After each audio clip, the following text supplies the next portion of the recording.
Welcome to my latest experiment. This is the big one, the one I've been waiting for all my life. What is it? Try to imagine all life as you know it stopping instantaneously and every molecule in your body exploding at the speed of light. Oh my God. The cream will rise to the top, oh yeah. And I am the voice of the voiceless. And there is no one that does it better. The Guy and Harley podcast, streaming all over your face. Perhaps that was the most important part. Can you dig it? Can you dig it? Can you dig it? Pigville on the internet. Stop as I drop this bomb. Blow up this place like another Vietnam. Heavy like a Tyson blow to the dome. Back up, son. Gimme room, gimme room. I'm Harley Neville. Welcome along to the Guy and Harley podcast. Another classic lyric from the Bloodhound Gang. To be more precise, that's actually from Rob Van Winkle, aka Vanilla Ice. So yeah, we opened the show with a Vanilla Ice lyric this week. That was Vanilla Ice. Now, here we are. New episode, tumultuous times. We're late again this week. Yep. As we were late last week, we were 6 days late last week. Yeah, it might have been 7 actually. This week we're 3 days late so far. Yeah. Probably 5 by the time it's done. Sure. Maybe 4 if we're lucky. Yeah. And so anyway, here we are in Guy's brand new room. So, as I said, tumultuous times. Guy has broken up with his girlfriend, she who shall not be named. Added to the list, the long list of angry exes. So she's on there, and scorned, now women scorned. And so now here we are at Guy's new house, which is we're going to be recording the podcast from here. From now on, it's a pain in my ass, so I have to make the journey over here. To be fair, it's not very far from my house. You have to make the 5-minute walk. The 5-minute walk. Or a 1-minute drive. Yep, that's true. Now, this place is not as bad as I was expecting. Right. I was expecting a dank shithole. It's more of just a shithole. No, it's not so bad. It's got a very Dunedin vibe to it. It's the super Dunedin flat. Yeah, it's just, it helps that one of the flatmates is from Dunedin, so that's why I think that. It's Dunedin vibes all round. Yeah. There was Victoria Bitters lying around last night. It's an old villa as well. So the house itself is an old villa, which is very reminiscent of Dunedin flats. Yeah. It's definitely like as you step in through the door, you are transported to Dunedin. Yeah, but it's actually not bad, and the room itself is a good size. Way better than the room he used to have at our old flat. Yep. Not the one he just left, but the one before that. Arguably better than the one he just left as well. And yeah, all in all, not so bad. Great location. Yep. So. Yeah, life's not so bad. Well, as far as moving goes, in terms of outcomes, it could have been much, much worse. Yeah. You would anticipate a room that is smaller. Yep. And a flat that is worse. And a location that is slightly worse, paying slightly more. Now, look, this location is slightly worse, and the flat is slightly worse. Yeah, but I mean slightly worse than imagining it being slightly worse. So, that it wasn't going to be, there was going to be some degree of downgrade. But you thought, well, certainly I thought in my head, I was like, okay, I'm going to be paying $200. Well, what are you paying for this spot? This is $175. Including bills? Yep. That's not bad for sort of central Auckland. We're in Kingsland. Oh, it's... King Joffrey of Kingsland. It's daylight robbery, really, with bills inclusive. If you mean you're robbing them? Yeah. Yeah. Because, just to put it in perspective, I think my old flat was up to $175. So the room that was half the size of this was $175 without bills. It wasn't. It was It was way less. It was definitely not 175. I could be wrong. Maybe I'm wrong, but I'm pretty sure it was not 175. But to put it in perspective, I am currently paying I'm paying $150 a week to share a room. Yeah. With my girlfriend. Yeah. In a very similar location. Yeah. Better flat, or more modern flat. More modern, yeah. Yeah. Yeah, there's pros and cons. It is good because it is more modern, but like it's not really designed that great. Like, you know, your flat, the kitchen is really tiny. Yeah. Which is really annoying, obviously. Well, it's got a kitcheny lounge, which is just kitchen one lounge. big room for the kitchen and the lounge. So if you want to watch TV, or if you're watching TV and I want to cook something, I feel rude because I'm like, oh well, you're gonna be the banging sizzling around going with the pots, you know, and someone's trying to watch a movie, you know. Yeah. You're trying to have a date night, you bring a girl around, and you know you guys are watching a movie, snuggling under the blanket, and then I'm like, hey, don't mind me, guys. Yeah, so it's not ideal. Also, of course, we've talked about the open planness of my room. Yeah, well, that's the biggest flaw with where I live is that one of the rooms has a loft style feel to it, where one of the walls is just a part of one of the walls is missing. Yeah. For some ridiculous reason. I don't know who built that, and they're fucking fired, but they, you know, that's the situation. Yeah, well, essentially what has happened is the top floor of our flat was one room. So it was One gigantic So it room. was one giant room upstairs and one giant room downstairs. Terrible design in the first place. Yeah. But then somewhere along the line, They were like, this is a terrible design. The landlord was like, this is dumb. I should make this top room 2 rooms. And then she should have done that with the bottom room too. Yeah. But she was like, I'll make this top room 2 rooms and then I can rent it out and it's a 2-bedroom place. Yeah. And so she did that, but in the original design, the top room was just kind of like a lofty top room where, you know, it was all open plan and there was only one person staying there, so it didn't matter if you're walking around with your balls out all the time. Yeah. But now Which the balls, I do enjoy doing. The balls must stay in, or they will be cited. Yeah. Now, I have some new people moving in to take your room, the aforementioned open plan room. French, aren't they? One is French. We've mentioned that I hate the French. The man is French, and the woman and is Germans. The French and Germans. and the woman is from Germany. Really? No, she's Oh. she's Latvian. Okay. I have no idea where Latvia is. That's the place where they took those kids to be murdered in hostel. Oh, right. Latvia. Okay. Yeah, Good. Yeah. So good to know. Also, whenever I hear the word Latvia, I think of labia. And she's, well, I better be careful. She might be my flatmate. But look, just under different circumstances, if I was a single man and she was single and we met, would I be attracted to her? Well, probably. You know, so yes. Is she attractive? Yes. Totally under different circumstances. And so, she will, from this day forth, be known as labia. Mm-hmm. The Labian girl, which is similar to Michael Jackson's Liberian girl, but not quite the same. No. Labian girl, you came here and changed my world, just like in the movies. I'm glad you sang. There you go. Now, speaking of flats, I got asked by our former flatmate, Dylan, to be a referee for him while he applies for his new flat.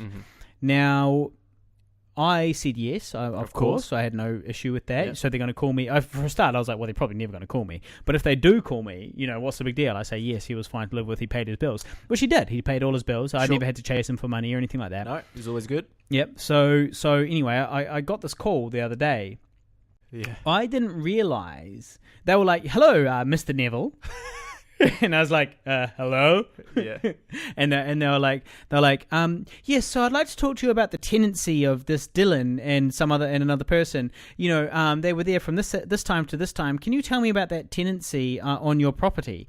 You know, and I didn't realize that he was expecting me to lie and be like, hello, property magnate Harley Neville speaking. Yeah. You know, like I thought it was just going to be like, oh, okay, I'm the leaseholder, so that's what it was. So anyway, I wasn't expecting the call. I didn't know I was going to be lying. I wasn't prepared mentally, and so basically they were like, hey, so you know, how's this thing? And I was like, well, look, here's the thing. I think there's been a miscommunication here. I was the leaseholder, and he was very good.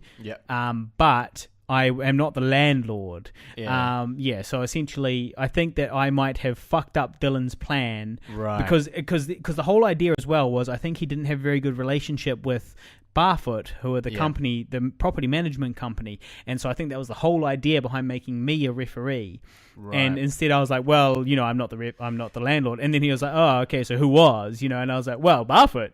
And so ultimately, I think that it all blew up in his face, like because well, to be fair though, he didn't warn me that I needed to be lying and pretending I was this fucking landlord. Get the pre-warned lie going on. Yeah, I mean, I just got a text being like, "Can I put you down for a referee?" And I was like, "Yeah, why not? Fuck it, I don't care." Yep. So anyway, fucked up his day. He's not getting that next flat, obviously. Well, moving house is not great. So I've spent the last 3 days just moving. And only today have I managed to unpack and sort of... We were going to record the podcast yesterday, but Guy was like, well, I haven't unpacked. Yeah, so basically like yesterday... I've just unpacked my porno mags, my mattress, and that's bare it. Essentials. Yeah. So I unpacked everything yesterday. So literally I woke up, unpacking, went straight to work, went to sleep, got up, unpacking, and before that, packing, and... It's horrible. Moving is just the worst. Yeah. But, also on top of the moving, so you got all this moving and unpacking and it's the time where, essentially I can't earn money, but also I've also had to sort of work like a son of a bitch to make the bond money that I owe for the new place and the new rent. So not only is there unpacking, there's 3 weeks of working 60 hours a week to try and come up with the money to pay for it. But also, so if anybody wants to jump on Patreon, they can do so by going patreon.com and searching for Pigville. You'll find us there. We'll get you decide how much you want to give us. It might be $1, it might be $10, but either way, you decide a certain amount that you'll give us per video we put out, and you can limit how much that'll be per month. So if we put out 10 videos, it doesn't matter because you only agreed to support one, and then we get $1 per video we put out per month, and that money all goes towards making it that we can all continue to create content. He and I. So also, I guess the last time I really truly moved was 5 years ago. Yeah, 5 years is a long because last time. time we moved was, as long-term listeners will know, we did change flats 8 months or so ago. But that was just after Guy met his girlfriend on Tinder, and we all moved in together. That was just for fun, for a lark, for a fucking. But that was literally giggle. moving next door. Yeah, it was moving down the path beside our house to the house behind our house. So there was really nothing particularly difficult about it. Yeah, It was still shit. Over several days, we just had to move our shit from one room to another. We had to get it upstairs. That was the big issue. Yeah. But overall, it wasn't really the same, and it was also the same basic makeup of the flat. It was me, Harley's girlfriend, and then the new addition, my girlfriend. She who shall not be named. The X. This is actually kind of, for long-term listeners, right? This must be kind of interesting because, there was the Tinder Files. Yep. Then you met a girl through the Tinder Files, and we did talk about her. Then she became your girlfriend. Yep. Then she moved in.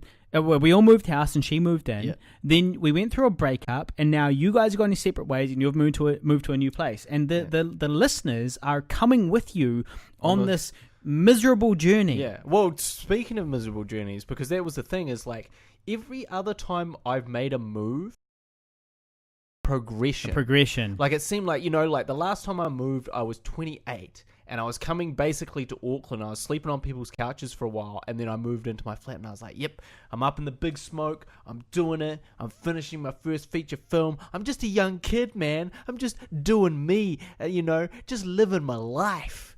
And then, cut to 5 years later, 33 years old, I'm not doing me. I'm doing Uber. I'm going backwards. It just felt like I was like, I'm 33 years old. I have to convince people that are definitely younger than me that I'm not a total nut job or a pervert, because at 33 I should have a house and a wife and a kid, mortgage, a kid maybe, 2 cars, have all these things, which I have none of those things. I'm completely at the same spot that I was at 28. Mid-level job, wearing a white collar. Mid to low level job. No, that's what you should have. You should have a mid-level job. You should be like middle management. Yeah, You're exactly. 33. You should be middle management with a white collar. Yeah. So this move specifically was just wow, I'm really going nowhere. I'm really going nowhere on this one.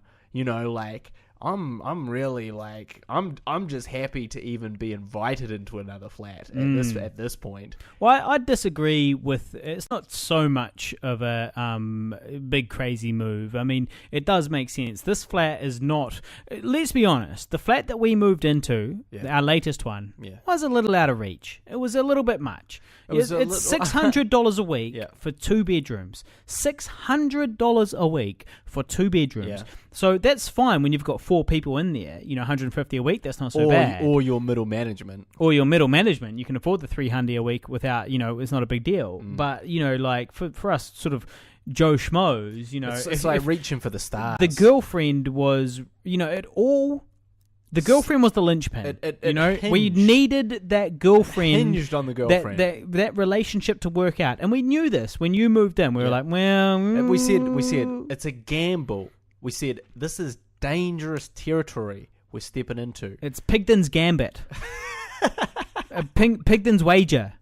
Yeah, Pigden's gambit. I like that. It's like chess, Queen's gambit. Yeah. I was trying to tie it to Pascal's wager, right? Which is a whole other thing. But anyway, well, Queen's gambit, Pigden's gambit, works the same way. Yep. And the gambit ultimately completely fell on its ass. Nah, look, as far as breakups go, it does seem like a pretty amicable one. It's been the best breakup I've had, probably. Yeah, well, I mean, she doesn't hate your guts. And that is a biggie. You don't hate her guts. Either way, normally one of those two things happen. Yeah. Normally one of those two things are like, definitely like, I'm fully hating on it, or she's fully hating on me. Yeah. And that has not happened. No. We've remained on good terms. It's been relatively amicable. Of course, that's the thing. A lot of these things start amicable. Yeah. And then they really disintegrate. Yeah, but now that you guys have gone in separate ways, you're both in new flats, and you don't have any kind of things that need to be sorted out, really. Yeah. You know, you should be all good. The only way you can fuck this up is if you start going out and sleeping with other people, and she goes out and starts sleeping with other people, but you guys continue to sleep with one another. Mm-hmm. That's how you'll fuck it up. Mm-hmm. So we as podcast listeners are looking forward to hearing how that goes. We'll see how that goes. Because there's an element of risk there. Yeah. Wow. There's a very high risk. I will say that I don't think I've ever been with someone that I've broken up with, and that's been it. Yeah. Like that I've just completely broken up with. I go, we're breaking up, or she's been like, we're breaking up. No. The end. No, you always have one for the road. 1 or 10 or 12 for the road. Or 100 for the road. And then eventually it reaches that stage where it's just like that disgusting booty call. You know, like it's not even like, you don't even really want to do it, but one or the other kind of initiates it, and it kind of just happens, and you're kind of like, this is so obviously a mistake. This is so obviously a mistake. I'm just falling back into this, falling back down this pit to do this. Yeah. But I'm going to do it because I have nothing else. Yeah. Yeah. And not even I have nothing else. It's just like, I have this. Well, this is the thing I can do, so why the hell am I not doing it? Yeah. Well, sometimes, especially like, you know, like if you get a call up or a text up from your ex, you know, and you're single and you're sitting around in your flat fucking whacking it and doing nothing, you know, like, and she's hitting you up. Yeah. Well, chances are you're going to be like, all right, come around. Why not? Yeah. Like, all right, this is going to keep us attached on an emotional level, and I'm going to feel horrible when it blows up in my face and find out that she's with someone else. But sure. Let's do that right Pop now. round. Like, the immediate gratification of it, you just cannot turn down. And you can really just not turn that down, because your other option is go, I will abstain and sit here by myself. Yeah. Like, really? Does that sound like an amazing option to you? Not having sex and being alone. Does that sound like a great, like, alternate to having sex and having some laughs? So, you know, you tend to err on the side of not doing that. You mean not saying no? Yeah. I was going to say yes to saying yes. And so, you know, that's how things get complicated. Things get tricky. So we will have all those stories. Well, I also quite look forward to our old segment coming back. The Tinder Files. The Tinder. How does it even go? Do we have an intro for that? Do you remember? I really think it was just like the troll hole. It was like the troll hole, except for it was the Tinder Files. False alarm, guys. We don't have any Tinder Files for you at the moment. But we don't have it yet. That's upcoming. Yeah.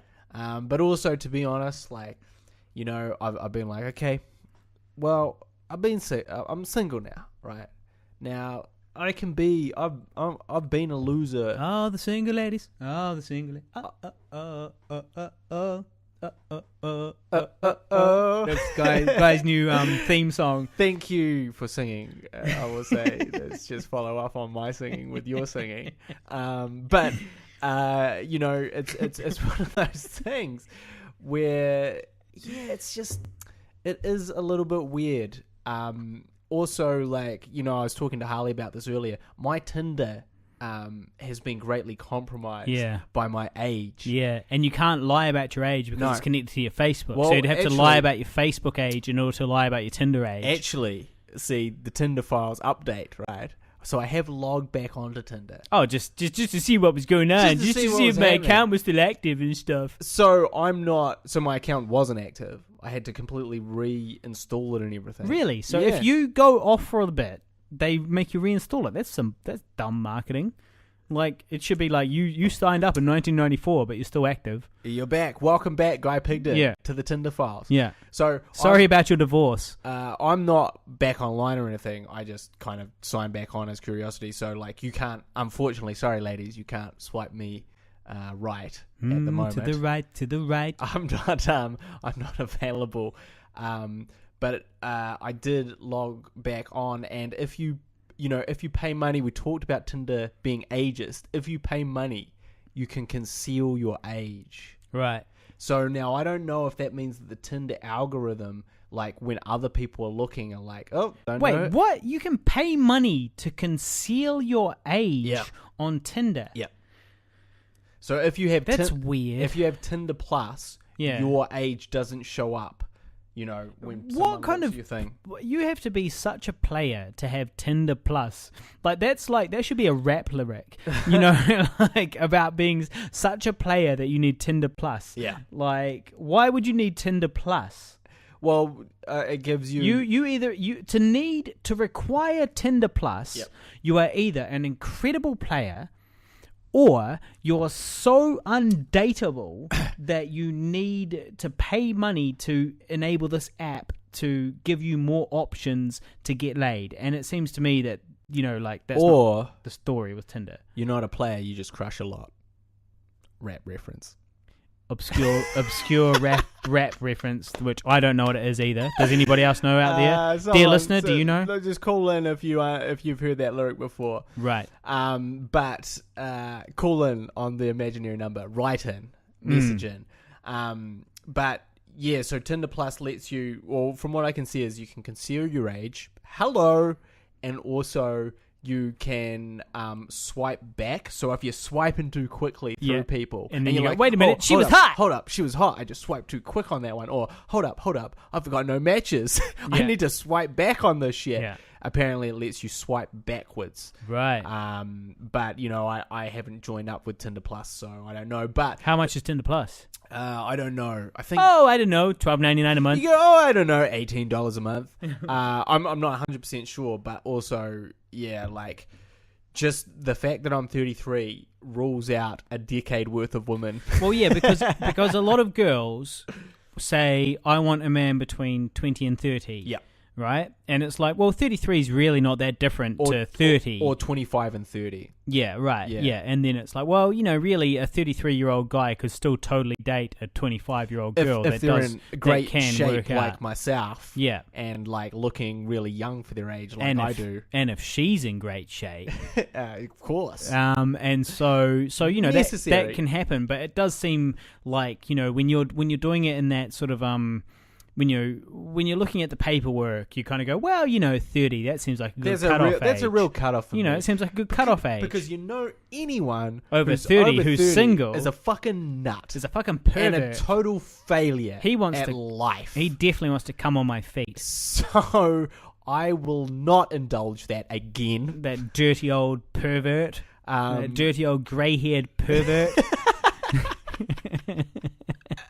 So I'll absolutely not indulge on those. Yeah. And so I'm just going to put the cap off at 30, which means that people like me, I'm just hanging in the breeze, bro. Yeah. Well, no, you're not hanging in the breeze. You are unfortunately in the next Undateable tier. Yeah. No, you're in the next tier, which is the women that are looking for men that are 33. They're nuts. Well, they are either... Here's the options. Divorced. Hot, single, no children, and batshit insane. Yep. Or nice, lovely, totally sane, 6 kids, 3 ex-husbands. Or some combination of all of that. Or nice, friendly, amazing personality, Uggs.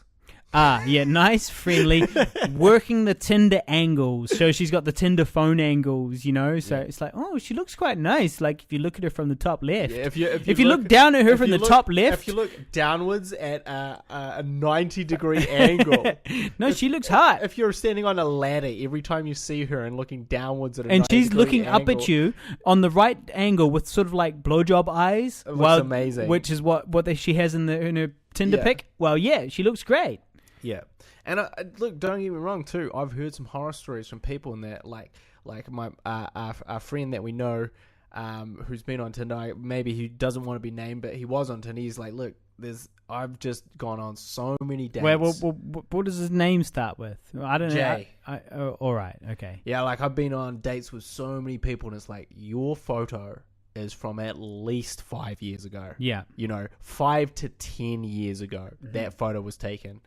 And really, there's been some shifts. Mm-hmm. There's been some geographical shifts in your sort of physical makeup since then. And I'm going to say you don't look the same. No offense, but I'm just going to say, yeah, you don't look quite the same. No offense, but this is false advertising and I'm going to sue you. Yeah. Well, there's the thing. I think that's the next step, isn't it? Also, the classic, and apparently this is actually way more prevalent with guys, but it's like a group of guys and you're like, oh, yeah, I'm liking it. And then you're like, oh, no, you're the fucking ugly one you're of all those guys. You're the fat dude on the right. You're the fat freak in all those photos. You're the fat dude standing behind the hot guy. Yeah, which is a classic, what's that, catfish? Is it catfishing? Is that the word for it, the expression for it? I don't know, mate. You enlighten us. We're all listening. We're all waiting. I'm finding all about it, but it's basically like portraying yourself to be something different than you are. Oh, what I do on Facebook. Yeah, to reel people in. Right. And bone them. Oh, that's what you do on Facebook. That's 110% what I do on Facebook. Yep. If you were to look at my Facebook, you'd believe I was some sort of demigod, a successful, actor who only takes attractive photos for the most part. Yeah. But in reality, I'm a schlubby dad. I'm 33 years old. Yeah. Very bald. Yep. Incredibly hairy everywhere except for where you want it. Yep. But you don't really see that on Facebook. Not really. It's all lies and deception and illusion. Also, if I had $1... And I'm way less successful than Facebook makes me out to be. Facebook has really created this illusion that there's a lot going on. Well, that's what I remember I was talking... But it's not really the case. Talking with my ex-girlfriend. Ex. And she was like, I was like, oh, I'll put this photo up. She's like, no, I don't want you to put that up. And I was like, well, why not? She's like, well, it doesn't really fit with my Facebook persona. And I was like, you're fucking what? And she's like, my Facebook persona doesn't really fit in with what I'm trying to put out there. And I was like... Really? I was like... That's some psycho shit because she can just untag it. Because presumably she was in the photo, right? Yeah. Yeah, so she was in the photo, right? Because now don't get me wrong. I do have a Facebook persona that I attempt to personify. Yeah. You know, like there are certain things I want to do. I want to create this illusion that I'm this happy-go-lucky cool dude doing heaps of funny, cool things. Witty. Everything I post is hilarious, and if it's not hilarious, it's handsome. And you know, like every now and then someone will tag me in a picture, and I'm like, ooh, yeah. I'm gonna untag that. I'm just gonna untag that. I'm probably gonna also delete you. Because you only get one warning. No offense, but I'm going to untag and delete you immediately. Well, yeah, I guess that's the thing. But everyone is presenting this. But see, I'm not really... Well, my persona on Facebook is a sad loser. Right, but you're going for the self-deprecating self-loser angle. Totally. I'm going for the sad... Like, I'm like revealing... Let me tell you something, guy. Yeah. Chicks don't dig that shit. Well, tell me about it. I can verify that through the reactions to my posts. Whereas, yeah, you're going for more of the winning scenario. I'm going for the funny guy. The cool, hilarious dude who's like doing heaps of fun, cool things. You know, like, wow, look at all the adventures that this dude goes on. This guy's crazy. Wow. He shaved half his body. I will say, though, that now you have reached a critical mass. You have reached a social media critical mass. Social media critical mass. I've reached it. Because I would say that probably of, like, I guess the new people that I've met over the last year, there has been an incredibly high degree of people that have gone, oh, yeah, Harley, I'm friends with him on Facebook. Or, oh, yeah, you're mates with Harley. Like a lot of people say, you're mates with Harley. He's mates with me. Yo, wait a minute. I'm the one who does all the hard work. I wrote the zombie film. I spent 5 years slaving away on it. I wrote older. I'm still slaving on older. He's friends with me. Okay, he's my friend. But no, like, so, like, even in, for instance, the professional wrestling world, I've just, you know, we've talked about my foray into professional wrestling. The first person was like, oh, yeah, I know you through, you're mates with Harley, right? And I was like, yeah. And he was like, oh, yeah, I'm friends with Harley on Facebook. And I have no idea how, like, you guys made a connection. Because this guy is, I think he's, like, maybe 20. He's a super young guy. I have no idea how he sort of came across you. But presumably just from your social media fame. Yeah, well, look. I had a plan. Right? When I first moved to Auckland, I kind of came up with this plan. And I thought, okay, what is fame? And I thought, well, it's people knowing you. And I was like, well, what's the new version of fame? Okay, the new version of fame is people knowing you online. And I was like, okay, well, what does that really mean? Like, okay, so you got 5,000 friends online or something. You go, okay, well, 5,000 friends is fuck all compared to the 7 billion people on the planet, right? So how what does that mean? really mean? You have? Like not like 3,000. That's a lot. Just about 3,000. But that's nothing. You can add. I could spend all day adding people, and I'd have 3,000 friends. You can do that if you wanted. 5,000 friends. Well, 5,000 is where 5,000 is the limit. It's the Facebook limit. Once you reach 5,000 friends on Facebook, everybody who adds you after that, they get a message saying, this person has too many friends, but you're now following them. And every extra person becomes a new follower. Uh-huh. So anyway, I had this plan though. I was like, okay, I've got it.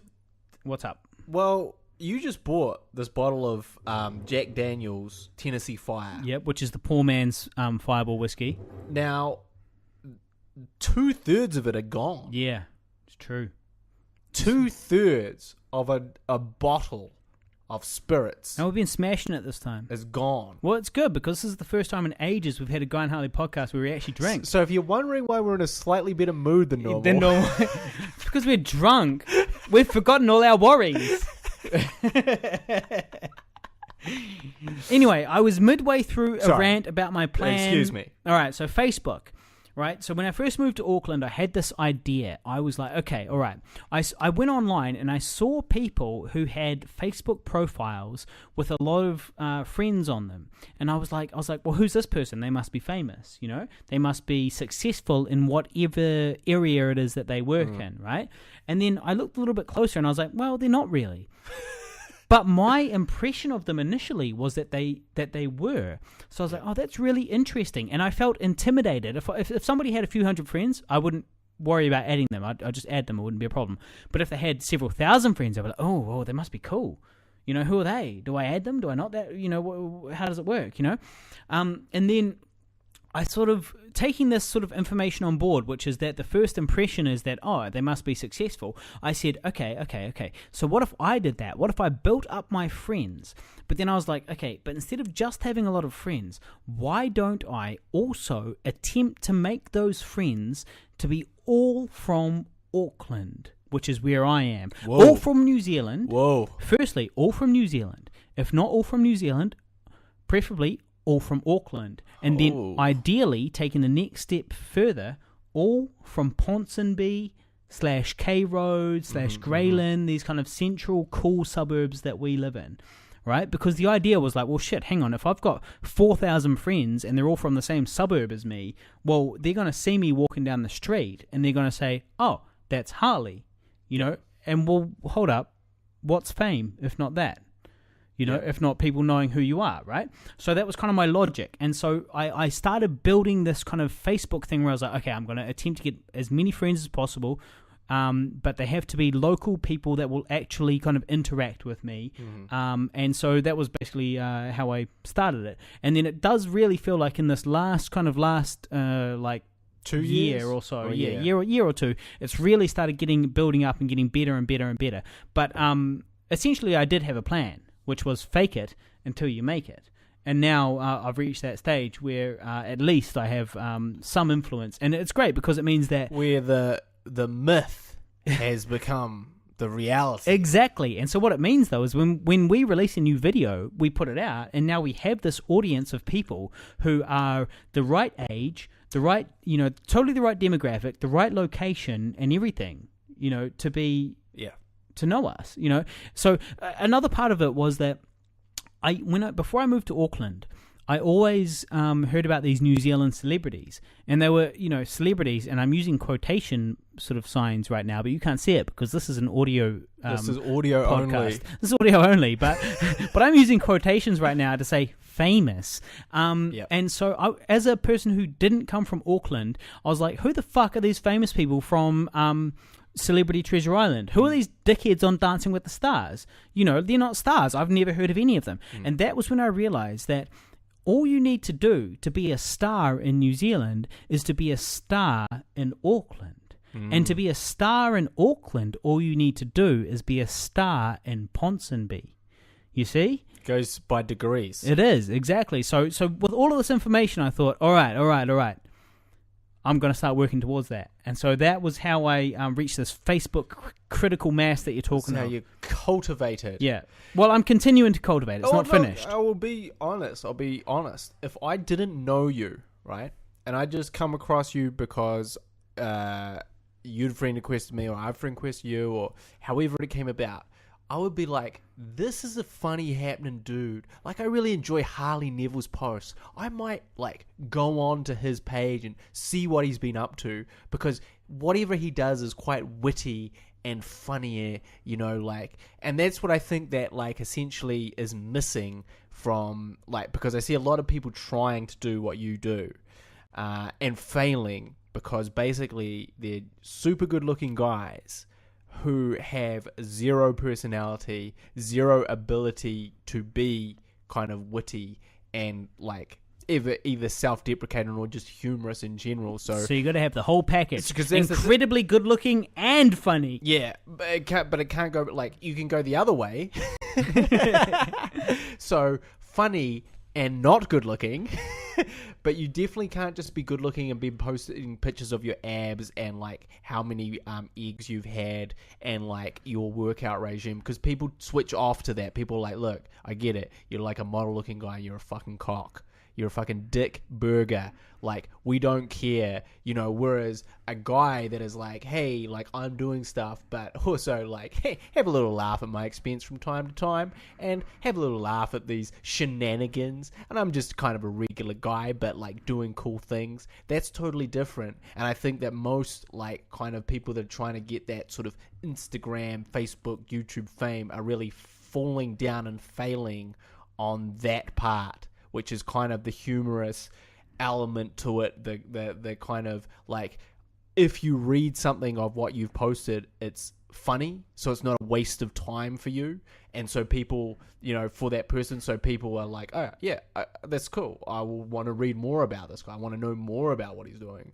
And I think that's where, the super good-looking people really don't get it. Yeah. Well, they don't have the ability to get it because they're fucking stupid. Well, they also never had to develop a sense of humor because they fucking walk around being handsome all day and everyone likes them anyway. And that's the thing is you, I will say that about super good-looking people is you really are undeveloped as a person. And a core... Your personality is underdeveloped. It's completely underdeveloped because you haven't had to do the things that, as you said, that normal people need to do. When you're a schlubby dad, you need to be hilarious to get the bitches. Exactly. How do you bag a hot babe? Yeah.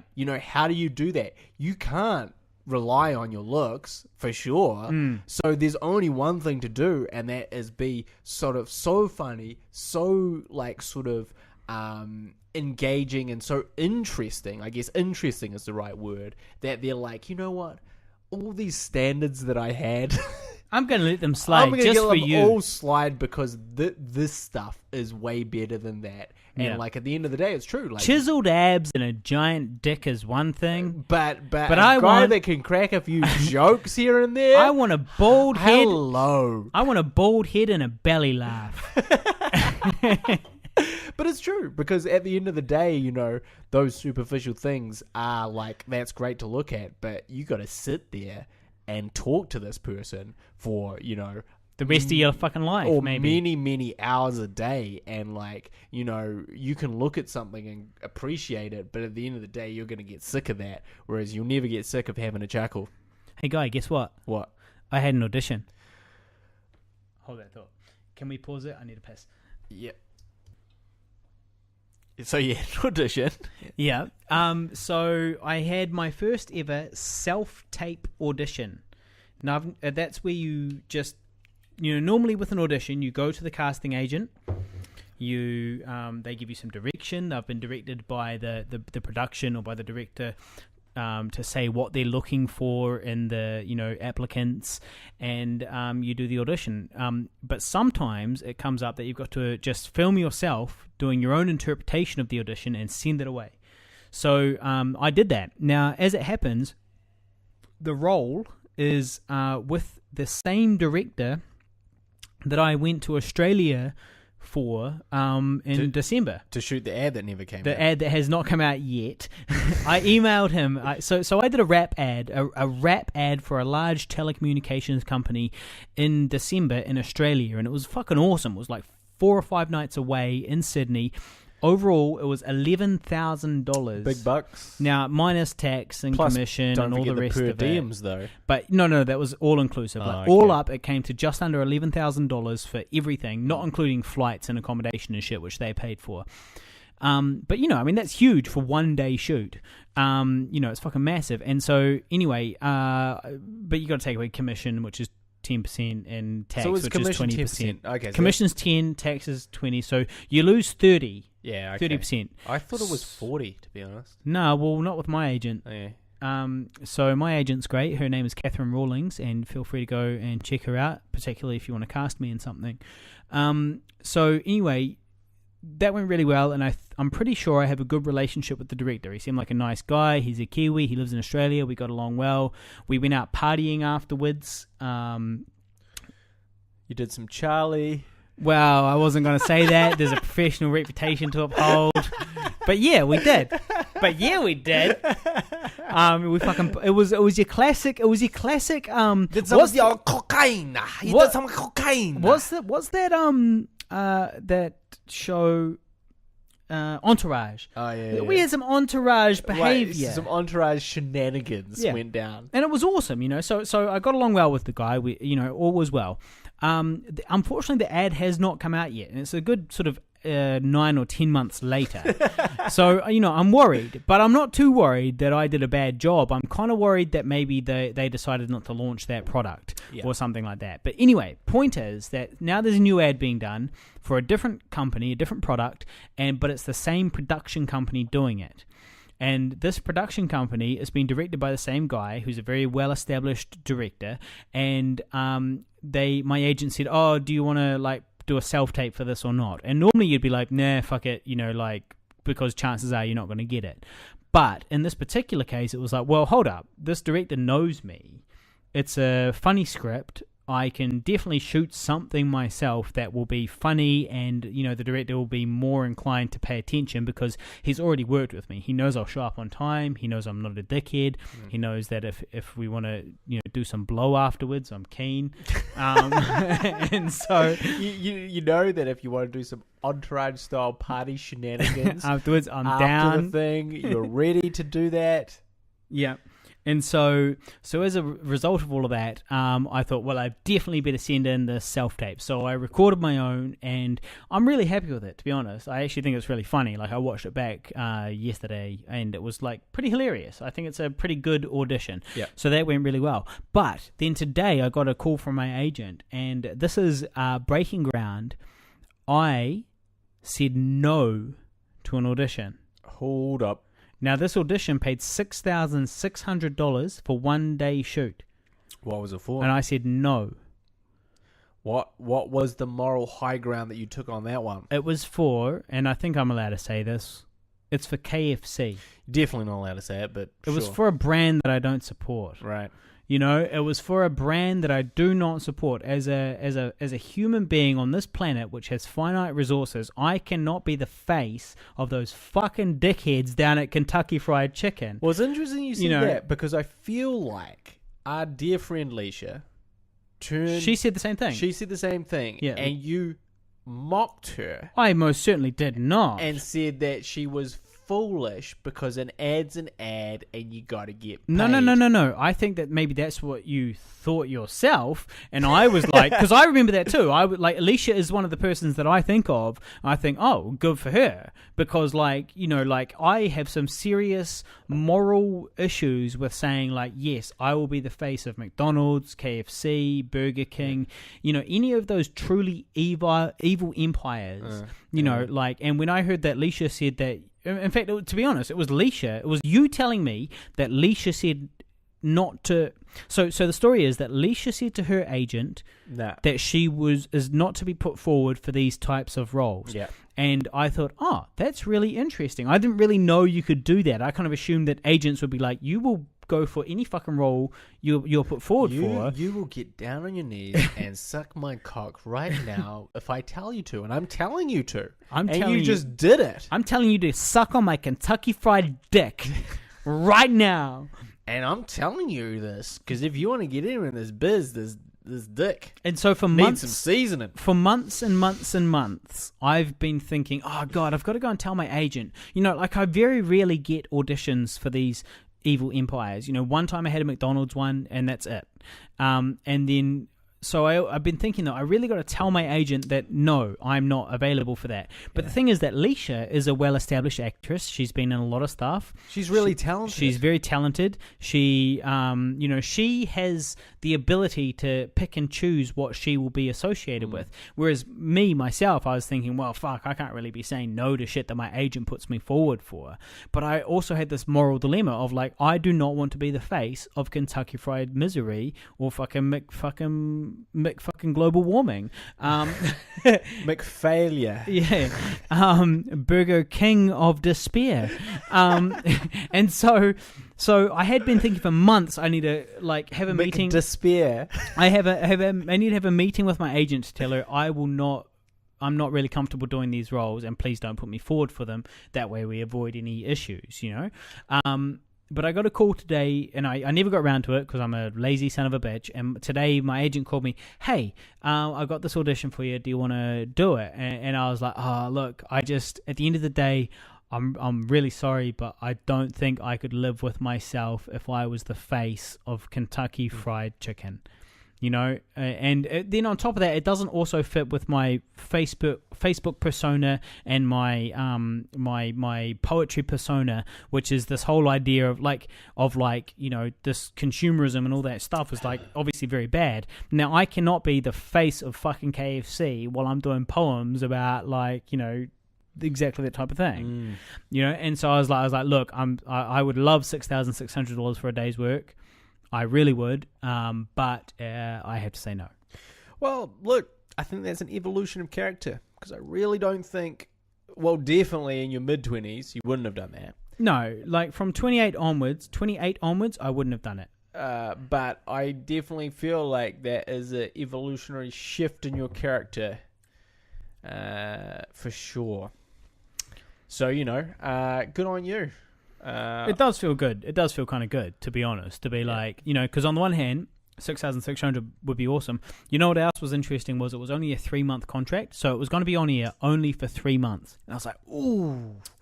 Yeah, I mean, 3 months. I had KFC the other day, so you ate it. yeah. No, So you're a bad man. It was good. You're a bad man. man. It was really tasty, actually. Yeah. Although I had a double down, right? Double Down syndrome. Or whatever the hell they're called. Right? Yeah, they're called double Down syndromes because when you eat them, I don't know, your kids will have Down syndrome. I don't know. Yeah, and it definitely promised like some aioli and onions, and there was none of that in there. I was really unhappy. It was just chicken on top of chicken. Yeah, it was just a chicken cheese, and I was like, "Come on, guys!" It was just like 6 different chickens mushed up into a patty, Come on, guys, and fed to you. But it was very nice. Right. So, you know, there's the two different things. Harley, don't like KFC. Me. No, hang on. Let's be clear. The flavor of KFC is fine. Is delicious. It's the moral.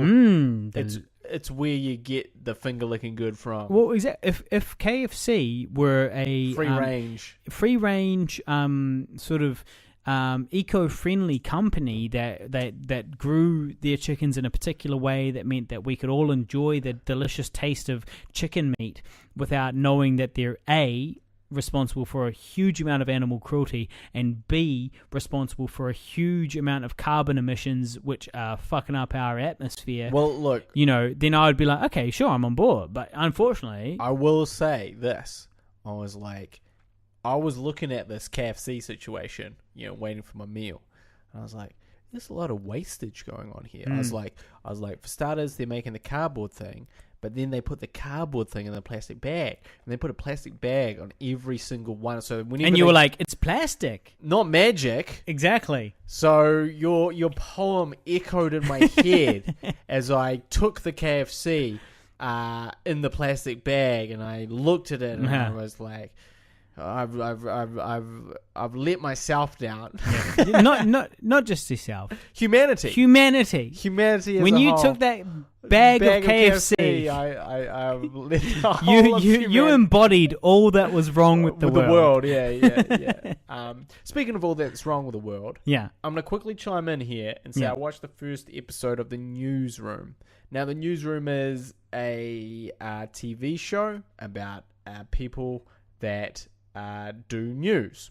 Now, when you talk about it like that, you go, this is fucking terrible. Well, no, that sounds all right. Like, if you shot a sitcom set well, or a drama, a drama set in the behind the scenes of the news television industry. Is what it is. That's what it is. Now, look, as a guy who worked who works in live television, right? I could actually see how that would be a really compelling show, because there's lots of pressure. There's a lot that goes on behind what you see on the news, and that's every night. Well, from what I saw, right, but for starters, great show, epic opening pilot episode, and I was very impressed. And it's by Alan Sorkin, who did The West Wing, and is like basically this guy that can write amazing dialogue. He also did the Social Media, whatever that David Fincher movie was. What's it called? Social Media? About the Facebook guy, Zuckerberg. Right, about Zuckerberg, I remember. So that was a big movie. So basically, this is the guy, this is the writer, and he's done this TV show called The Newsroom. And, you know, I was not really on board, to be honest, because the news is boring to me, you know, or depressing. I don't really care about real world affairs. I don't. I want to live in a fantasy world. I don't want to hear about all the terrible things going on. I actually had this rant, which I wrote months ago, which I meant it was about you. Yeah. And it was about... an imaginary world. No, it was about this time when you came home from you came home at like midnight one time with some McDonald's, and I emerged from my room. That could be any Thursday night when I get paid. That could be any weeknight. Yeah. Payday is McDonald's midnight day. Now as it happened, I Cheat emerged from my room at the same time, and I didn't say anything, but you were like, I don't want to hear. You saw me see. I don't want to hear any of your fucking McDonald's hating No. bullshit. You saw me see your McDonald's, and you said, I don't want to hear any of your hippie bullshit. Yeah. Right, and then you went into your room, Yeah. and then as a result of that, I went back into my room and wrote a rant Some hippie bullshit about you. You wrote a hippie bullshit rant. I'm going to read it on next week's episode because I don't know it off by heart. Okay. But yeah. Anyway, it's all very relevant. Continue. So anyway, I am not a big fan of the news. We have officially finished the Jack Daniels Tennesse Fire, by the way. A whole bottle. An entire bottle. That's quite a lot. Not actually. counting the beers we drank before we came here. So for me, I was not super engaged with that as an idea. Well, look, it turns out it's brilliant. And if you're wondering, well, how's it brilliant? I haven't seen the newsroom. The newsroom sounds boring to me. I'm going to play this clip right now. No, I'm going to hold you to an answer on that. What makes America the greatest country in the world? Well, Lewis and Sharon said it. Diversity and opportunity and freedom and freedom. I'm not letting you go back to the airport without answering the question. Well, our Constitution is a masterpiece. James Madison was a genius. The Declaration of Independence is, for me, the single greatest piece of American writing. One's a set of laws and the other's a declaration of war. I want a human moment from you. What about the people? Why is America not the greatest country in the world, Professor? That's my answer. You're saying... Yes. Let's talk about... Fine.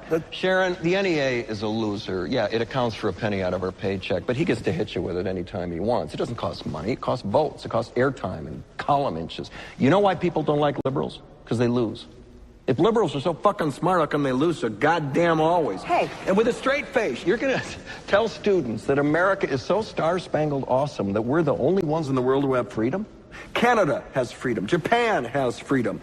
The UK, France, Italy, Germany, Spain, Australia, Belgium has freedom. So 207 sovereign states in the world, like 180 of them have freedom. All right. And yeah, you, sorority girl, just in case you accidentally wander into a voting booth one day, there's some things you should know. And one of them is, there is absolutely no evidence to support the statement that we're the greatest country in the world. We're 7th in literacy, 27th in math, 22nd in science, 49th in life expectancy, 178th in infant mortality, 3rd in median household income, number 4 in labor force, and number 4 in exports. We lead the world in only 3 categories: number of incarcerated citizens per capita, number of adults who believe angels are real, and defense spending, where we spend more than the next 26 countries combined, 25 of whom are allies. Now, none of this is the fault of a 20-year-old college student, but you nonetheless are, without a doubt, a member of the worst generation ever. So when you ask what makes us the greatest country in the world, I don't know what the fuck you're talking about.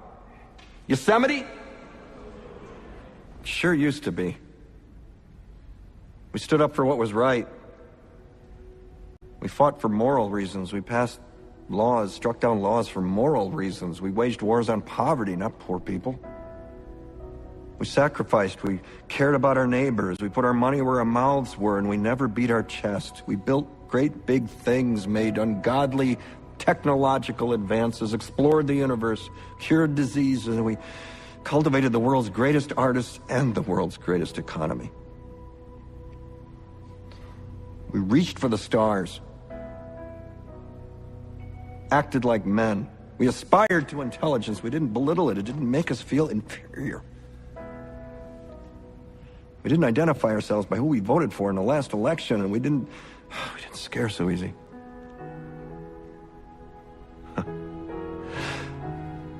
We were able to be all these things and do all these things because we were informed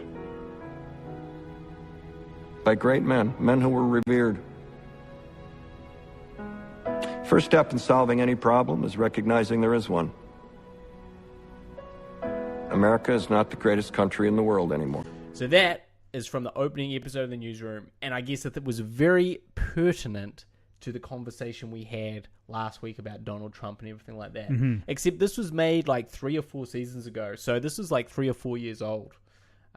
You haven't heard it. Well, I wasn't going to say that I haven't heard it. I was just going to play it cool and pretend like I was in on the story. But no, I do not know that clip. That clip that just played. Yeah. Right now, I have not heard it. So the listener is more clued up than I am. So essentially, but I think that's great. I think that is what, and this is what, our friend Leisha was like, this is what making TV shows is about. It's about illuminating, social commentary. It's way more than like vampires like kissing each other. I do like vampires kissing each other. This is way more than hot vampires kissing each other, which is the other show I watched. Not mine, no. But, this is the thing. And so, this is what we should be trying to do as artists. And look, I can't disagree. So I look forward to your rant. It's not that clip that goes like, what makes America the greatest thing in the world? Is that the one? Yeah. Oh, fuck it. Is this the first time you've seen it or heard it? Yeah. That's been on the internet for so long. Well, man. yeah, that's what I said. Like, this is what makes America the greatest country in the world? We're Nothing. not the greatest. We're not the greatest country in the world. Yada, yada, yada. 4 years. Yeah, it's yeah. been about 4 right. years. Okay. But it's still just as relevant, if not more. Okay, well, in that case, I'm on board with the listener. I have seen it. It is a great rant. And this is just part of a good, like, the whole show was really interesting and good. Yeah. I watched the first episode of Stranger Things the other night. Oh shit! Did you watch it? Well, like this is real next level shit. Because for starters, you watch things 1 to 5 years down the road. Yeah, but I'm on board. But this... I'm riding the crest of the wave. Exactly. Normally, the wave has way past you. Everyone's out on the beach. And then I'm like, hey, guys, have you heard about... You're paddling around going, hey, have you heard about this thing? Like, it's funny because I remember, like, I was like, we should do, like, a Breaking Bad, like, game. Have you guys heard of Breaking Bad? And everyone was like, you were like, what? Breaking what? Fucking stupid. And then I was like, okay, but also this Game of Thrones there's this new show called Game of Thrones, and I was like, I've got a whole rap about it, and you're like, the fuck, get what? Fuck that shit. And I was like, oh, okay. To be fair, I do recall writing a very informed rap about Game of Thrones. Yeah, but this was like, I guess maybe 6 months to a year after I brought it up. Yeah. When everyone had watched Game of Thrones. Yeah. But this is the thing, you're actually up to speed because Stranger Things has only just come out. Yeah. You've watched 1 episode. Yeah. I've watched 6. You're right. What are your thoughts? Harley's TV/movie reviews. Okay. Because he never watches anything, and he's taken Naomi's advice on board. Naomi Kibbe. And he's forced to do things now, and this is what he thinks. Well, look, so this is a new show on Netflix. I thought it was fine. It was reasonably interesting, but to be really honest, I enjoyed the 80s references, and I loved the soundtrack. I thought it was cool. It's very like synth. That's what they call that. Right. Well, that was cool. But to be honest, I was still waiting for it to become violent Game of Thronesy, as opposed to action adventure for the whole family. Right. Oh, you're gonna be waiting a little while. Well, then. exactly. So I was kind of like, well, like people die in the first episode, but in that not very graphic kind of way. And I was kind of like, well, that's fine. It's not bad. It's not a bad story. I'm not saying it's just not going to make me go like, okay, cool. I need to see the next episode. Episode 1, the disappearance of Will Byers. Yeah, that is what it's called. Yeah. Look, I've watched 6 episodes now. Yeah. And I really love it. Do you have Netflix or are you doing this illegally? You don't want to talk about that. Because I'm watching on Netflix completely legally. Right, yeah, me too. Clear my throat. So basically, and I did actually kind of want to talk about this because Stranger Things is like a great example.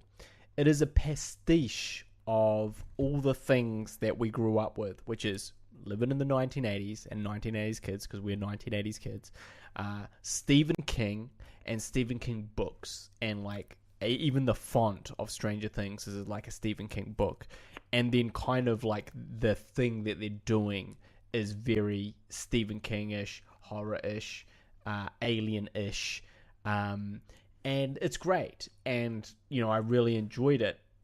honestly, it made me more depressed about how we failed to do that with the zombie film more. Because all that I talked about with the zombie film, I survived a zombie holocaust. When he says the zombie film, he means I survived a zombie holocaust, which you can find by iTunes, searching DVD. I survived a zombie holocaust on iTunes.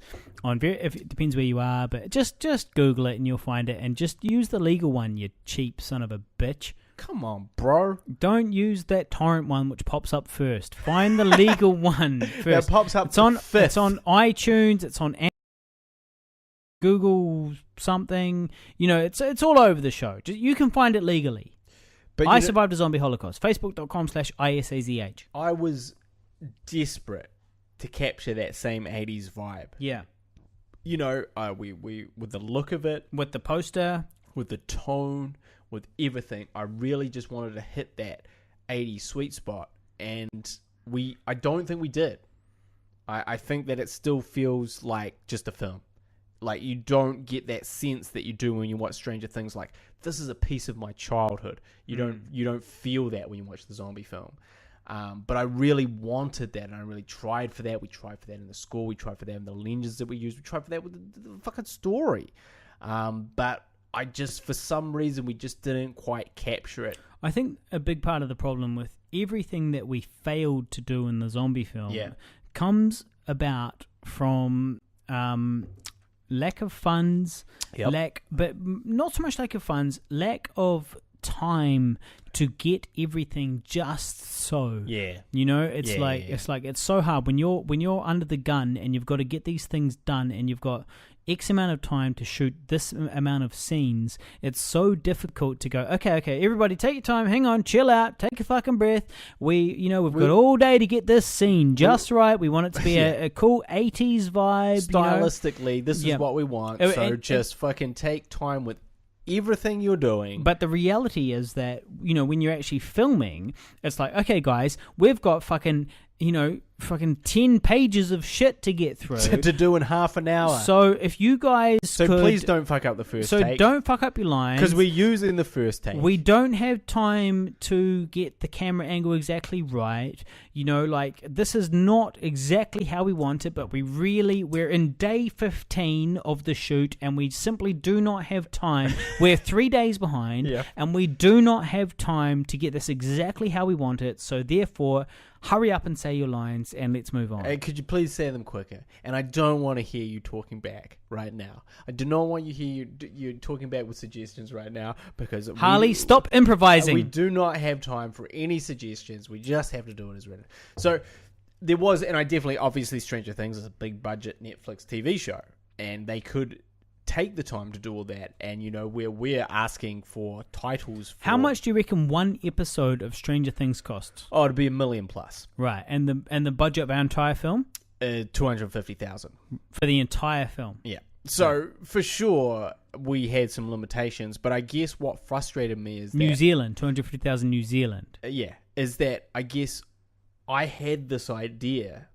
And, and I'm not saying I'm the only one. A lot of people have had this idea, because that's what, I guess, all us kids are now becoming filmmakers. So all the people from the 80s are now becoming filmmakers. So all the people that are influenced by all this stuff are essentially making films now.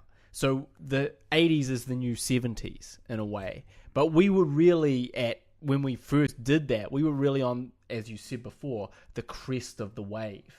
It hadn't really been introduced fully like that, and now Stranger Things is almost the last word on that vibe, because it's been done so well by them. So I recommend that you go see it. It's very, for anyone that's sort of, I guess, between sort of 27 and 40 even, is very nostalgic. It should remind you of a lot of great movies and films and books.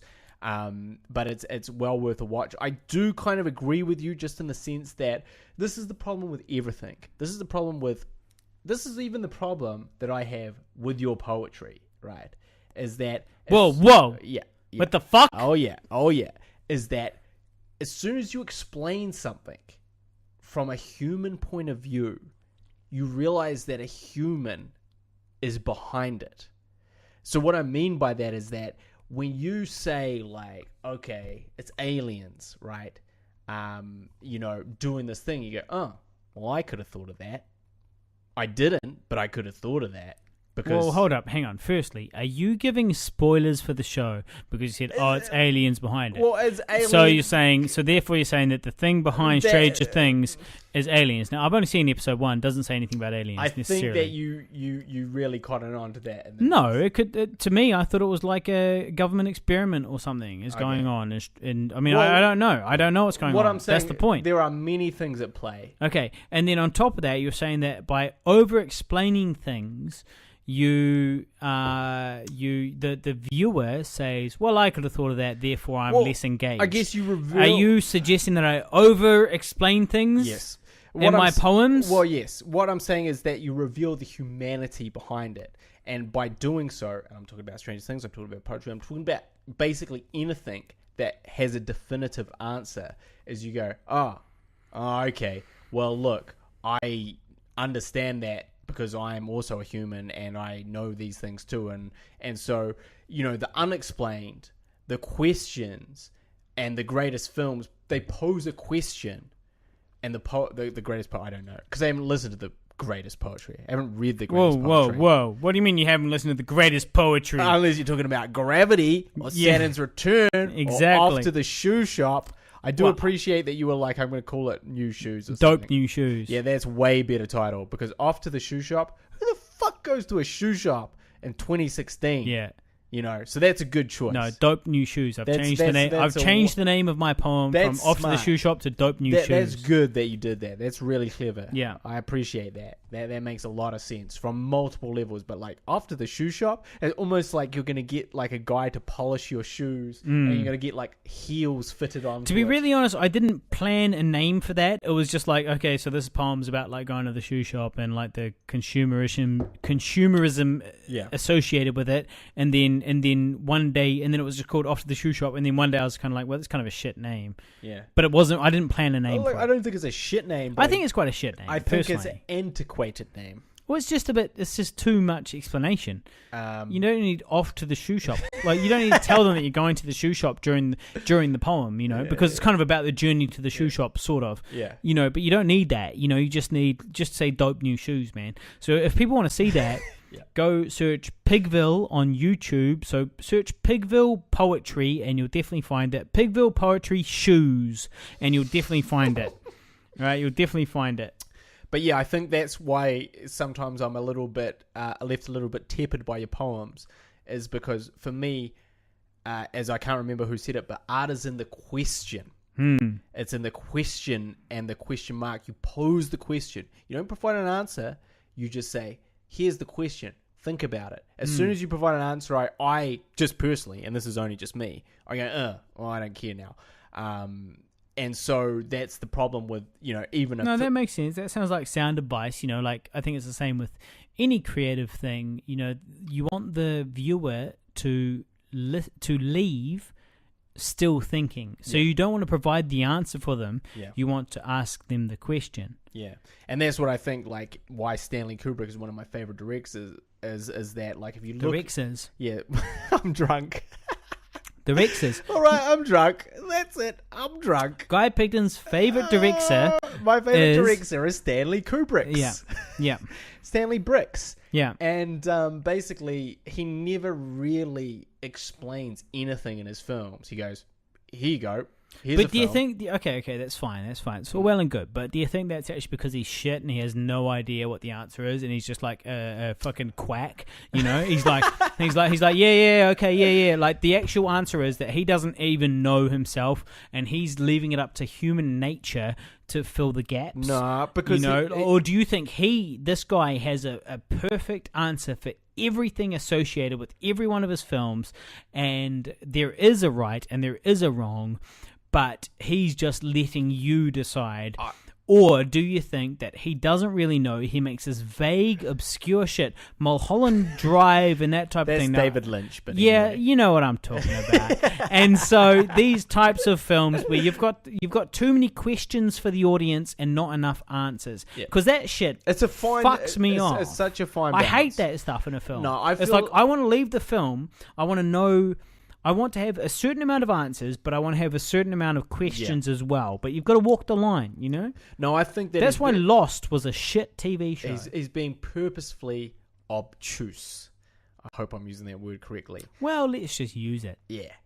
So I think that Stanley Kubrick, amongst all other directors, has hit that thing where he's like, you'll know a few things by the end, but there will be a lot of things that you'll have to ponder. You have to figure out. You have to think about, especially, 2001 Space Odyssey. So you reckon I need more questions in my poetry I as reckon, opposed to answers? Yeah, so you're saying like, here, look at all this crazy fucked up shit. Now, I'm presenting you this crazy fucked up shit. You decide about it. It's crazy fucked up shit though, right? And then they have to go and go, yeah, fuck, there's plastic everywhere, or yeah, like if you really think about the God, God is like, there's a lot of things that don't really make sense about the whole debacle, and so you are posing the question. Yes, that's what I think. So, but for me, that's just for everything. So it's not your poetry specifically. There's a lot of films like that, and I think that Stranger Things may be heading towards, and I don't know because I haven't finished. I've got 3 more episodes.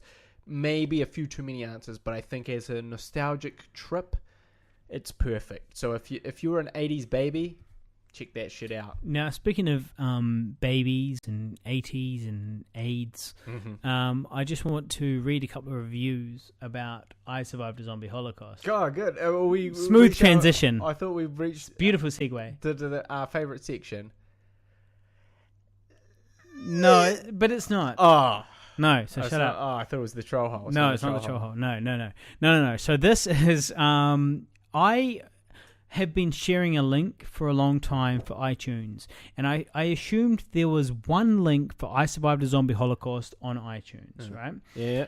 Turns out I'm definitely wrong about that. Okay. I thought like if I share the New Zealand version of the iTunes for I Survived a Zombie Holocaust, but you're in the UK and you click on it, it'll take you to the local version of iTunes. Now, that may or may not be true. I don't really know. But anyway, I think it's true. The link I've been sharing is $11.99 to buy it, $5.99 to hire it on iTunes. So go on iTunes and search I Survived a Zombie Holocaust. But anyway, the version I've been sharing is this $11.99 version. And I found this $12.99 version. And I was like, well, what's the deal with this? $12.99, what's going on? I don't understand. What is this one? I did a little bit more research, and I realized that it must be the US version, the longer version of I Survived a Zombie Holocaust, which is $12.99 to buy on iTunes. So if you're listening and you're in the US, please go along to iTunes and search for I Survived a Zombie Holocaust and watch it. Anyway, I didn't look into all of the reviews because there is a whole bunch of them, but there is the top 3 reviews for I Survived a Zombie Holocaust. All right. So this is the US thoughts on I Survived a Zombie Holocaust. The first one from Ninja Nick 47, 5 stars, exactly what you want. That's the title. And then the subtext is the perfect balance of funny, scary, and zombie killing. This is exactly what you want a zombie movie to be. Not bad. Not bad at all. Okay. Second review. This is in the top 3 reviews of the I Survived a Zombie Holocaust iTunes. This one is from Ben Rubb.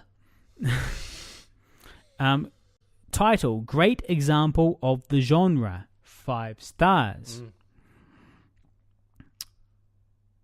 Yeah. Found the movie to be a lot of fun. One of the more refreshing and clever zombie films I've seen in some time. Highly recommended. Yep. Exclamation point. Number 3. Right. This is the 3rd review available on the US iTunes. 5 stars. This is from Momentous62. Yeah. Obviously couldn't find the 69. username Momentous69. 69 is out. All right, so the title is awesome, and he says, who doesn't love a good zombie flip? No, he didn't say that. Who doesn't love a great zombie flick? Great characters and dialogue. So in the US, our shit is blowing up. Now, one thing I did have an issue with is that at the top of it, on the New Zealand version of the, on the American version of the iTunes, is that it has the cast. From sort of main to, not so main. And Simon Ward, who played Richard Driver, who played a assistant director, he is billed above me. You're not happy about the billing? I'm not entirely happy with the billing of the US iTunes. But I am happy, I'm second. Joss, who played Susan, who was my direct, the lead female. Technically second billing. Yep. Now, she's like second last. She's that. below Patrick Davies, Mike Edward, Rhiannon Johannick. She's like really near the bottom. She won't like that at all. She won't like that. So I'm second. So I'm still pretty happy with second. But still, anyway. Well, it's interesting because I guess, Simon Ward has just been on Shannara Chronicles. Right. So that probably boosted his cred. Yeah. But that's interesting. I really appreciate those reviews because when I hear, I've never heard those reviews before. I go, yeah, we did what we set out to do. That's what we set out to fucking do. You know what I think is fucking great is that I didn't write any of those reviews. I was like, normally every positive review online is from me under a different name. Harley's written those in a pseudonym, and I know he hasn't written those. So I feel like we succeeded in what we set out to do. But it is really interesting to hear that. I will say that, fuck, man, our commentary on gun control is out of this world on topic. Yeah. We have a sort of segment that kind of deals with America and the shooting of things. And I wrote this 6 years ago almost. And it could not be more pertinent to today, to this day, today. There's a GIF online of one of the main characters shooting him. Well, this is a bit of a minor spoiler of Zombie Holocaust. So just, if you haven't seen it yet, go fucking buy it, you loser. What's wrong with you? What the fuck is the matter? Why are you listening to our podcast when you haven't seen the fucking movie? Why are you listening to this podcast? What the fuck is the matter with you? Can't even be bothered. If you haven't seen I Survived a Zombie Holocaust, get off your fucking ass, you cheap ass. Lazy. Well, it's just disrespectful. I can't believe you listen to my podcast and you've never even fucking... point. I'm ridiculous. Total disrespect. Go and watch it, you cheap son of a bitch. So anyway, I had a point. What was my point? Oh yeah, no. Well, I don't know what your point was. You're like, it's in the US. Oh, so there's a GIF. There's a GIF online. There's a GIF of one of the main characters shooting a machine gun, and then due to the recoil, shooting himself in the head. Now, that is kind of part of what we're referring to with this whole American gun law thing. Yeah. So you can actually find that online, and it's quite funny. There's people have taken our content. I don't know if you know that. People have taken our content and created little GIFs and stuff of it. Yeah. Which is kind of cool. Not really on the same scale as Deathgasm, but who's paying attention to that? Well, who gives a shit about Deathgasm?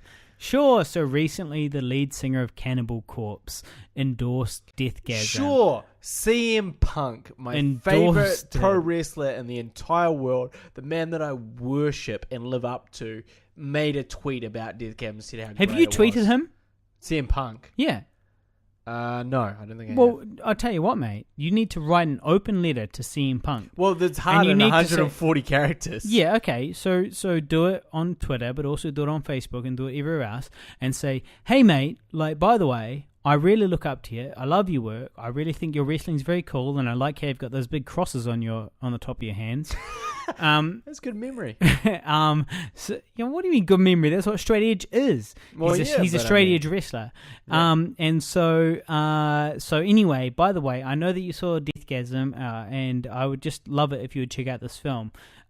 Here is a link to check it out for $4.99 on iTunes in HD. It might be worth it. It just might be worth it. I feel like there's a classic ignore situation. No, but you should try it. Yeah. He did enjoy Deathgasm. This is another low-budget New Zealand film. Why not try it? You got to tweet that son of a bitch. You haven't watched Deathgasm yet? No, fuck him. The pain's too No. deep. I will check out Deathgasm, and I do intend to support them. But pain runs too deep. Exactly. As a creator, it took me a long time to watch Housebound. Yeah. But I did watch it, and I did enjoy it. Hunt for the Wilder People, Boy, all of what we not so much. What we do in the shadows. Well, they are. They all are. They all What we do in are. our shadows. What we do in the shadows. All of these films, But I checked them all out. But it just takes me a little bit of time to process it because it's like, when you spend 5 years concentrating on I Survived the Zombie Holocaust, spending your money and my personal money, going to work so I can pay for this shit. Well, quick question. You've seen What We Did in the Shadows. Yeah. You've seen I Survived the Zombie Holocaust. Which did you prefer? No, well, in all seriousness, and I do mean this without bias. I tell no lie. I Survived the Zombie Holocaust is a better film than What We Do in the Shadows. And Taika, I know you're listening. And look, mate, I appreciate your work. I think that you've done a lot of great stuff. I think you're really important in the New Zealand film industry. I agree. But let me just tell you, as far as horror comedies go, Taika, we made a funnier film. Our film was better. And was it better or funnier? No, I think all of the above. It was funnier and it was better. Okay. I found that by the end of What We Do in the Shadows, I was kind of like, okay, well, this is more of a short film idea, isn't it? It's like okay, I've halfway through the film, you're kind of like, okay, but what next? Right? But what next? Okay. And then they started introducing werewolves and you're kind of like, okay, well, now we're getting a bit silly. Okay. Whereas our film is more of a full narrative film that starts from beginning, it ends at the end, it all kind of makes sense. It's like, there's just a bit more to it, I feel, than What We Do in the Shadows. Look, I ain't gonna disagree with you. Well, of course you're not. You're the writer-director. Well, no, I might, but I guess the thing is that I was like, because I really enjoyed that film, but I was like, I guess what I found really hard to get my head around was like, I really enjoy this film, and I feel like our film is like deserved of this kind of attention. Okay, that's fine. But like, look, let's cut the shit, mate. Here's the thing. Yeah. It's not that your film is any better or worse than Taika Waititi's film. Yeah. Here's the situation. The situation is that Taika Waititi has the connections. He has, he has all of the stuff he needs to make it a marketing success. And he has a great track record. Everything he touches turns to gold. Okay, so of course they're going to check it out. Now, you on the other hand, Guy Pigden, before I Survived the Zombie Holocaust, as I recall, you were best known for directing the gay Lord of the Rings parody, the Disgusting Hairy Man, starring me. Yeah. Also, or the gay Lord of the Rings parody on the internet, which you can look up by searching Pigville gay hobbits.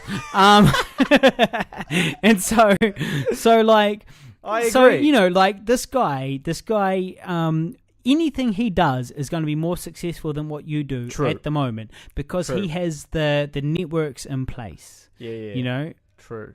No, look, I totally agree. I guess felt when I watched those two films, I was like, we're not so far off this. No, I agree. We're not so far that we should be in the garbage where we are. We were sitting in the garbage where no one gives a fuck. Hey, we're not in the garbage, man. I'll have you know that about 3 or maybe 6 months ago, I got a $450 check from I Survived the Zombie Holocaust Limited. Well, I don't think you want to know how much of a check that he got for for any of his films. Yeah.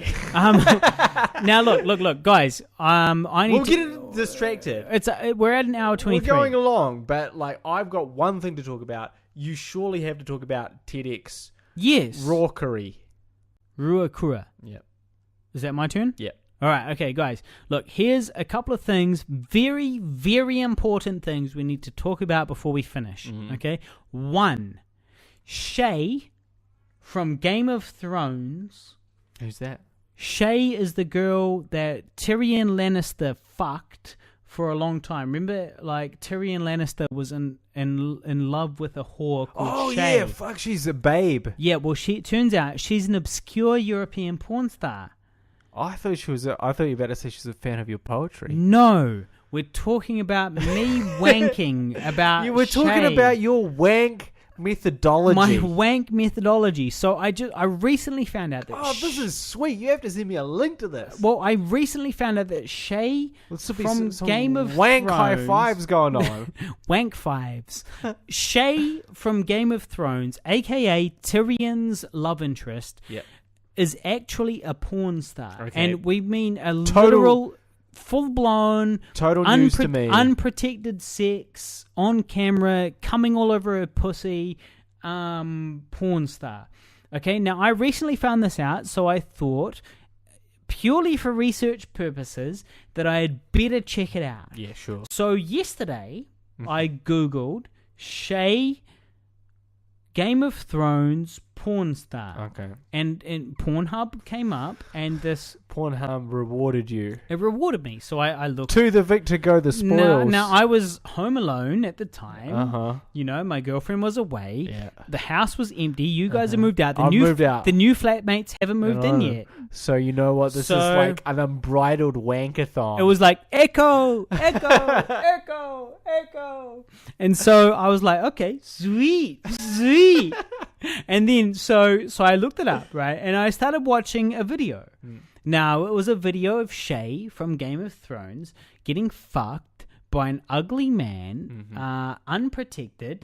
He had a notable schlong, and he came all over her pussy. Next, sort of like clip, you know, she gave a guy a foot job a little bit, in a spa bath, sorry. Good old footy. Gave her a bit of a footy, gave him a bit of a footy. There was blowjobs, there was all sorts of stuff going on. Now, this was Shay from Game of Thrones. Now, I was sitting there watching, minding my business. Now, at this point... Were you really minding your business? I was. I legitimately was, because at this point, I was just curious as opposed to horny, right? So I was sitting there, minding my business, and I was watching this clip. I was fully clothed, you know? Everything was all buttoned up. And I heard the door downstairs open, and I was like, well, you know, that's fine, because I know that Angie's at work. You know, so presumably it's Shelley. Sorry.